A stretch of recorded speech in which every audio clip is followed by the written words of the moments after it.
इस एपिसोड की शुरुआत एक धमाके के साथ होती है। धुआं हटने के बाद हमें शाओपिंग को दिखाया जाता है जो कि कहता है कि उसने मुझसे बचने के लिए सुसाइड करने का चूज किया। यहाँ तक कि जो ब्लड पपेट है वो भी उसे रोक नहीं पाई। ऐसा लगता है कि मैंने कुछ ज्यादा ही उसे अंडर एस्टिमेट कर लिया। तभी हमें शाओपिंग के पीछे दाव दाव को दिखाया जाता है जो कि चिल्लाते हुए शाओपिंग नाम पुकारती है। फिर दाव दाव शाओपिंग से कहती है कि मेरे नालन फैमिली और लिव फैमिली में टोटल 206 पीपल्स थे जिन्हें कि तुमने मारा और मैं उनका बदला लेने के लिए यहाँ पर आई हूँ। और हमें नालन की आंखों को दिखाया जाता है जो कि चमक रही होती है। ये सब देखकर मेंग बाई से कहती है कि मेरी जो सिल्क वर्म है उसकी फिजिकल बॉडी को फिर से तैयार कर सकती है, लेकिन उसको मरने के बाद जो पेन होने वाला है वो रियल पेन है और मेरी मेहनत से कमाया गया सिल्क वर्म ककून वो ऐसे ही चला गया। ये सुनने के बाद बाई उससे कहता है कि कंप्लीट करना बंद करो, मैं इसके बाद उसके लिए कंपनसेट जरूर करूंगा। फिर लियो बाई से कहती है कि मास्टर उन दोनों की स्ट्रेंथ में काफी बड़ा डिफरेंस है। यहाँ तक कि आपने दिया हुआ लाइफ डिस्ट्रॉइंग तालिस्मान शाओपिंग को सिर्फ हर्ट करता है और एक बार जब सिल्क वर्म ककून का यूज कर लिया जाता है तो इसमें दाव दाव का ही नुकसान होगा, क्या हम इसके अंदर इंटरफेयर करें? ये सुनने के बाद भाई उसे कहता है कि जो दाव दाव की फिजिक है वो काफी रेयर है और उसे फुली एक्टिवेट होने के लिए उसे बार बार लाइफ और डेथ से गुजरना पड़ेगा और एक बार जब उसे वो अचीव होगा तो शाओपिंग उसका कोई भी मैच नहीं रहेगा। और जो ट्रेजर और सिल्कवर्म कोकून है वो तो सिर्फ उसकी जो प्रोसेस है उसे तेज करने के लिए है। और फिर से हमें बैटल का सीन दिखाया जाता है जहाँ पर एक और बहुत बड़ा धमाका होता है। धमाका हटने के बाद हमें शाओपिंग को दिखाया जाता है जो कि कहता है कि ये लड़की तो पागल है और फाइट में सेल्फ एक्सप्लोजन का इस्तेमाल कर रही है। मैंने उन ब्लड पपेट को लगभग खत्म ही कर दिया है जिन्हें की रिफाइन करने के लिए कड़ी मेहनत की थी। तभी हमें नालन को दिखाया जाता है जो कि शाओपिंग की तरफ बढ़ रही होती है, जिसे देखने के बाद शाओपिंग कहता है कि यह पपेट और ज्यादा देर तक इसे होल्ड नहीं कर पाएगा। फिर नालन फिर से सेल्फ एक्सप्लोजन तालिस्मान का इस्तेमाल करने लगती है और अपने मन में कहती है कि अब तक शाओपिंग को केवल मामूली चोटें ही आई है, हम दोनों के रियम्स के बीच में बहुत बड़ा गैप है। फिर हमें शाओपिंग को दिखाया जाता है जो कि नालन को अपनी तरफ बढ़ता देख काफी डर रहा होता है और कहता है कि वो अभी तक बढ़ रही है। फिर हमें नालन को दिखाया जाता है जो कि शाओपिंग की तरफ बढ़ रही होती है और उसे काफी तकलीफ हो रही होती है। फिर वो अपने मन में कहती है मेरी जो स्पिरिचुअल पावर है पूरी तरह से खत्म हो गई है। जैसे ही शाओपिंग को यह महसूस होता है कि जो नालन है उसकी स्पिरिचुअल पावर खत्म हो गई, वैसे ही वो नालन के ऊपर हमला कर उससे कहता है कि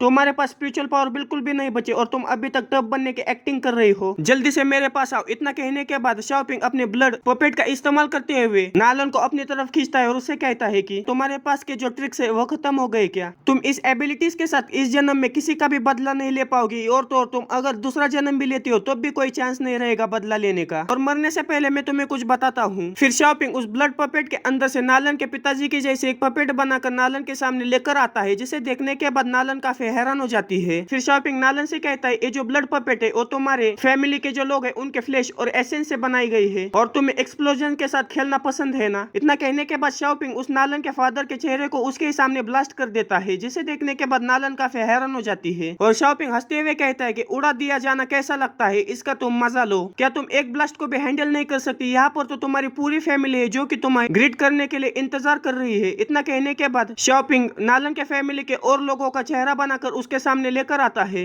ये सब देखने के बाद मेंग काफी गुस्सा हो जाती है और चिल्लाते हुए कहती है कि ये सब एबनॉर्मल है, मैं अभी जाकर उसे खत्म कर देती हूँ। ये सुनने के बाद भाई उनसे कहता है कि रुक जाओ, ये सब नालन का खुद का कर्मा है, हमें इंटरफेयर करने की कोई भी जरूरत नहीं है, तो मुझ पर और नालन के ऊपर भरोसा करो। फिर हमें शाओपिंग को दिखाया जाता है जिसने कि नालन को पकड़ रखा होता है और उससे कहता है कि ऐसे ही बेहोश हो जाना एक इतना डिसअपॉइंटिंग है, तो फिर ठीक है मैं तुम्हें तुम्हारे फैमिली के साथ फिर से मिलवाऊंगा। इतना कहने के बाद वो नालन के ऊपर हमला कर देता है और उसके बॉडी के ऊपर एक कट लगा देता है। ये सब देख कर लियो और बाई काफी घबरा जाते हैं। फिर हमें नालन को दिखाया जाता है जिसकी की बॉडी ट्रांसफॉर्म होने लगती है और जिस हाथ से शाओपिंग ने नालन के ऊपर हमला कर दिया होता है वो हाथ के ऊपर फायर लग जाती है और हाथ जलने लगता है। ये देखने के बाद शाओपिंग काफी डर जाता है और हमें नालन को दिखाया जाता है जिसकी के बॉडी पूरी तरह से ट्रांसफॉर्म होने लगती है और उसके पंख भी निकल आते हैं और अब नालन पूरी तरह से पापा की परी बन गई होती है। इसे देखने के बाद शाओपिंग काफी हैरान हो जाता है। फिर हमें नालन को दिखाया जाता है जो कि शाओपिंग के ऊपर हमला कर देता है, लेकिन शाओपिंग उस हमले से बच जाता है। फिर शाओपिंग अपने एंसिस्टर से कहता है कि एंसिस्टर आखिर यहाँ पर क्या हो रहा है, वो इस तरह से मुझे कैसे हर्ट कर सकती है? फिर एंसिस्टर शाओपिंग से कहते हैं कि उसने प्रोफाउंड इंटॉक्सिन मेरिडियन को अवेकन कर दिया है, जल्दी से मुझे इस हाथ से निकाल दो क्योंकि यह काफी पॉइजनस है। ये सुनने के बाद शाओपिंग जल्दी से उस रिंग को निकाल कर अपने दूसरे हाथ में पहन लेता है। फिर एंसिस्टर उससे कहता कहता है कि तुम्हारे जो करंट कल्टीवेशन है तुम इतने स्ट्रांग नहीं हो कि तुम प्रोफाउंड इंटॉक्सिन को रेजिस्ट कर पाओ। अगर तुम मरना नहीं चाहते तो तुम्हारे पास जितने भी ट्रम्प कार्ड है उन्हें यूज करो। और शाओपिंग गुस्सा करते हुए नालन से कहता है कि मैं कसम खाता हूँ कि मैं इसका बदला जरूर लूंगा। इतना कहने के बाद शाओपिंग अपने ब्लड बाउंड शॉट को बाहर निकाल लेता है और अबाइसिस हेल स्लैश को दाव दाव के ऊपर कर देता है, चिल्लाते हुए उसे कहता है कि नालन दाव दाव अब तुम मर जाओ। लेकिन हमें दिखाया जाता है कि दाव दाव उस स्लैश से काफी आसानी से बच जाती है और सीधा जाकर शाओपिंग के ऊपर हमला कर देती है, जिसकी वजह से शाओपिंग सीधा जमीन में धंस जाता है और नालन लगातार शाओपिंग के ऊपर हमला करना शुरू कर देती है। और हमें शाओपिंग को दिखाया जाता है जिसकी की हालत काफी खराब हो गई होती है और अपने मन में कहता है कि जो ब्लड पपेट है वो और ज्यादा इसे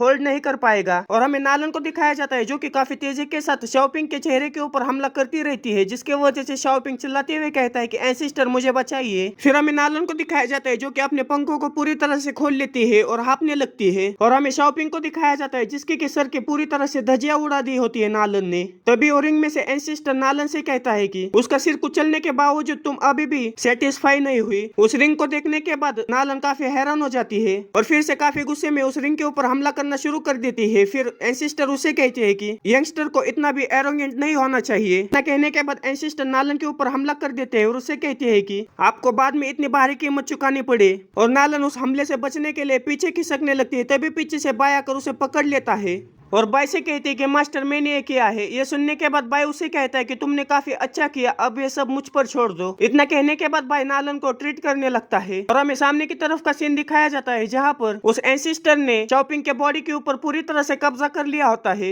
और उसका जो ब्लड है वो पूरा आसमान में चला जाने लगता है और ऊपर से ब्लड की बारिश होने लगती है। ये देखने के बाद मोरन कहती है कि ये तो हेवनली फेनोमेनन है। फिर हमें एंसेस्टर को दिखाया जाता है जिसने की पूरी तरह से शाओपिंग के बॉडी के ऊपर कब्जा कर लिया होता है और बाय से कहता है कि तुम में काफी करेज है। बस इस वीडियो में इतना ही। वीडियो कैसा लगा मुझे कमेंट में जरूर बताना। मिलते हैं अगले किसी वीडियो में। Okay bye.